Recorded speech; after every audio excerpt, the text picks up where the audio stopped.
ചരിത്രത്തിൽ ഇടം നേടാൻ ഇനി കാലിക്കറ്റ് യൂണിവേഴ്സിറ്റിയിലെ വിദ്യാർത്ഥികളും അതെ, ഏറെ നാളായി കാത്തിരുന്ന കാലിക്കറ്റ് യൂണിവേഴ്സിറ്റി ഗ്രാജുവേഷൻ സെറമണി 2024ലേക്ക് ഏവർക്കും സ്വാഗതം. താഴെ പറയുന്ന വേദികളിൽ വെച്ച് കാലിക്കറ്റ് സർവകലാശാല ഗ്രാജുവേഷൻ സെറമണി 2024 നടത്തുവാൻ നിശ്ചയിച്ചിരിക്കുന്നു.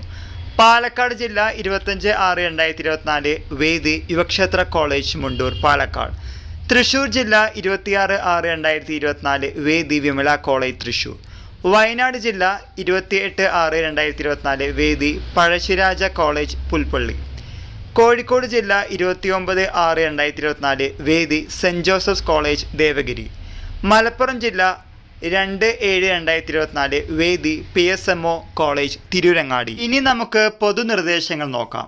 1. ചടങ്ങിലേക്ക് അപേക്ഷിച്ച വിദ്യാർത്ഥികൾ ചുവടെ നൽകുന്ന ജില്ലാതല ലിസ്റ്റ് പരിശോധിക്കുകയും ലിസ്റ്റ് പ്രകാരം വിദ്യാർത്ഥി ഉൾപ്പെടുന്ന ജില്ലയിലെ ചടങ്ങ് നിശ്ചയിച്ച തീയതികളിൽ നിർദ്ദിഷ്ട വേദിയിൽ കൃത്യസമയത്തിന് രജിസ്ട്രേഷന് ഹാജരാകണം. 2. രജിസ്ട്രേഷന് നിശ്ചയിച്ചിട്ടുള്ള സമയത്തിനു ശേഷം വൈകിയെത്തുന്ന വിദ്യാർത്ഥികളെ യാതൊരു കാരണവശാലും പരിഗണിക്കുന്നതല്ല. 3. രജിസ്ട്രേഷൻ കൗണ്ടറിൽ വിദ്യാർത്ഥികൾ മാത്രമേ സമീപിക്കുവാൻ പാടുള്ളൂ. 4. വിദ്യാർത്ഥികൾ രജിസ്ട്രേഷൻ സമയത്ത് അപേക്ഷയോടൊപ്പം സമർപ്പിച്ചിട്ടുള്ള ഫോട്ടോ പതിച്ച തിരിച്ചറിയൽ കാർഡിന്റെ ഒറിജിനൽ നിർബന്ധമായും ഹാജരാക്കേണ്ടതാണ്. തിരിച്ചറിയൽ രേഖ ഇല്ലാത്തവരെ ചടങ്ങിൽ പരിഗണിക്കുന്നതല്ല. 5. താഴെ ചേർക്കുന്ന ലിസ്റ്റ് പരിശോധിച്ച് ഓരോ വിദ്യാർത്ഥിയും അവരവരുടെ നമ്പർ മനസ്സിലാക്കി രജിസ്ട്രേഷൻ കൗണ്ടറിൽ പറയേണ്ടതാണ്. 6. ഗ്രാജുവേഷൻ സെറമണി യൂട്യൂബ് വഴി തത്സമയ സംപ്രേഷണം ചെയ്യുന്നതായിരിക്കും. ആയതിൻ്റെ ലിങ്ക് ഓർ QR കോഡ് എന്നിവ ചുവടെ ചേർത്തിരിക്കുന്നു. 7. യൂട്യൂബ് കവറേജ് ഉള്ളതിനാൽ വിദ്യാർത്ഥിയോടൊപ്പം ഒരു രക്ഷകർത്താവ് മാത്രമേ ചടങ്ങിൽ പങ്കെടുക്കേണ്ടതുള്ളൂ. ഈ നിബന്ധന കർശനമായും പാലിക്കുക. 8.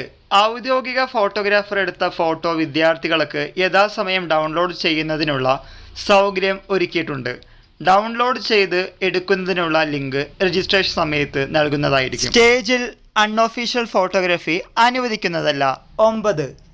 രജിസ്ട്രേഷൻ പൂർത്തീകരിച്ചതിന് ശേഷം കൗണ്ടറിൽ നിന്നും നൽകുന്ന ഗൗൺ, തൊപ്പി, ടാഗ് എന്നിവ ധരിച്ചു വേണം ഹാളിൽ പ്രവേശിക്കുവാൻ.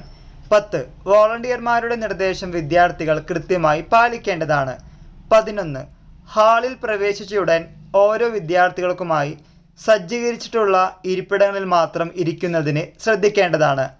12. രക്ഷിതാക്കൾക്ക് പ്രത്യേക ഇരിപ്പിടം ക്രമീകരിച്ചിട്ടുണ്ട്. അവിടെ മാത്രമേ രക്ഷിതാക്കൾ ഇരിക്കുവാൻ പാടുള്ളൂ. 13.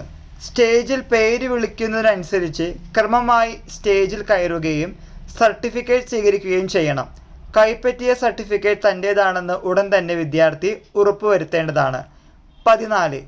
ചായ, ലഘുഭക്ഷണം എന്നിവ ക്രമീകരിച്ചിട്ടുണ്ട്. 15. ഡിഗ്രി സർട്ടിഫിക്കറ്റ് സ്വീകരിച്ച ശേഷം പുറത്ത് ക്രമീകരിച്ചിട്ടുള്ള സെൽഫി സ്പോട്ടിൽ ഫോട്ടോ എടുക്കുന്നതിന് സൗകര്യം ഏർപ്പെടുത്തിയിട്ടുണ്ട്. അത് ഓരോരുത്തർക്കും പ്രയോജനപ്പെടുത്താവുന്നതാണ്. 16. വിദ്യാർത്ഥികൾ പ്രസ്തുത ചടങ്ങിൽ സമയക്ലിപ്തത, നിശബ്ദത എന്നിവ പാലിക്കേണ്ടതാണ്. 17. സ്റ്റേജ് പരിസരം പ്ലാസ്റ്റിക് മുക്തമായതിനാൽ ശുചിത്വം കൃത്യമായി പാലിക്കണം. 18.